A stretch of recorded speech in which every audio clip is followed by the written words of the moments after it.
Everyone keeps telling you the same thing. Buy apartments, best investment out there. But here's the truth, no one's saying out loud. For most investors in 2026, buying apartments might actually be one of the worst moves you can make. Why? Because the returns are shrinking, the headaches are growing, and there's much smarter, faster ways to build wealth in commercial real estate without dealing with the clogged toilets, emotional tenants, and management companies that eat your profits alive. Today, I'm breaking down exactly why multifamily isn't the golden ticket everyone thinks it is anymore, and what you should be focusing on instead. And if you're serious about growing your portfolio the right way, the link below lets you schedule a one-on-one strategy call with me, where I'll help you build your own roadmap to commercial real estate success. Let's start with some reality. 5 or 10 years ago, apartments were unbeatable. You could buy a value-add property, renovate the units, and refinance within 18 months. It was easy money. But the playbook doesn't work in the same way in 2026. Now you're building overpriced assets with compressed cap rates, higher expenses, and stricter lending terms. Rent growth has cooled off, maintenance costs are rising, and the tenants are more sensitive than ever to rent hikes. You can't just force appreciation like you were before. So while everyone is still fighting for over the multifamily deals that barely cash flow, the smart investors are quietly shifting to a simpler, more stable model, one that's easier to manage and still produces serious returns. Here's what most investors don't want to admit. Competition is insane. You're not just competing with local buyers, you're up against institutions with deep pockets. Cap rates are razor thin. You're paying top dollar for yesterday's income potential. Management is draining. Consistent repairs, tenant overturn, and endless communication problems. Financing is tougher. Banks are cautious and have higher interest rates that also eat up your profits. So instead of owning an asset that gives you freedom, you're basically signing up for a second job, one that comes with stress. 3 a.m. phone calls that shrink margins. If you want cash flow and simplicity, shift your focus into commercial flex and small industrial properties. They're the quiet powerhouse of real estate, low maintenance, stable income, and strong demand. Here's why investors love them. The triple net leases. Tenants pay the property taxes, insurance, and maintenance. Business tenants, not residential ones. They rent the space like their livelihood depends on it, not just the spaces to actually sleep. Longer leases, fewer headaches, 3, 5, or even 10 years. These renewals that will keep on coming with a steady income. Explosive demand. E-commerce, service businesses, and trades are expanding fast. They all need functional spaces. You're not just chasing rent payments for 20 different tenants. You're collecting checks from business owners who can't afford to lose that space. Let's compare. A 12-unit apartment complex at a 6 cap rate might net you around $2,000 to $3,000 per month after expenses. If everything goes right, but you'll be managing tenants, repairs, and consistent turnover. Now take that same capital and buy a small flex building with 2 or 3 triple net tenants. You're looking at a 7 to 8 cap, little to no maintenance, and stable long-term income. You've got higher returns, lower stress, and more scalability. That's why I'll always say, if you want passive income, stop buying active properties. The market's shifting fast. Office and retail are reinventing themselves,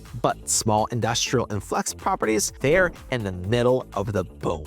Local businesses, contractors, gyms, and small logistics companies, they all are expanding, and there's not enough inventory to meet the actual demand. You don't need a 100,000 square foot warehouse to actually get in the game. Start with like a 3,000 or 5,000 square foot space. These deals are straightforward, they cash flow, they build long-term wealth without the chaos of multifamily. Here is your action plan. Decide what you are investing in. Do you want to manage people or manage income? Number 2, study your market. Look for industrial parks and flex corridors with low vacancy and high business turnover. Work with a broker who understands this space. The right guidance saves you time and money. Number 4, run the numbers right. Focus on NOI, lease terms, and tenant stability, not emotional comp. stops. Number 5 is take action. Waiting another year could mean missing out on the best opportunity window we've ever seen in a decade. You are ready to pivot from chasing apartments to owning property that actually works for you. Click the link below to schedule the one-on-one strategy call with me, and we'll walk you through your goals, analyze your market, and build you a custom plan to help you start investing in a commercial real estate the right way. In real estate, the time and strategy are everything. Stop wasting both chasing the same overhyped assets that everyone else is finding for. In 2026, simplicity wins, predictability wins, commercial flex wins. And if this video is actually helpful for you, hit the like button, subscribe, and click the link below to schedule your one-on-one strategy call with me. I'm Greg Sly. Let's build your commercial portfolio the smart way, and I'll see you on the next call.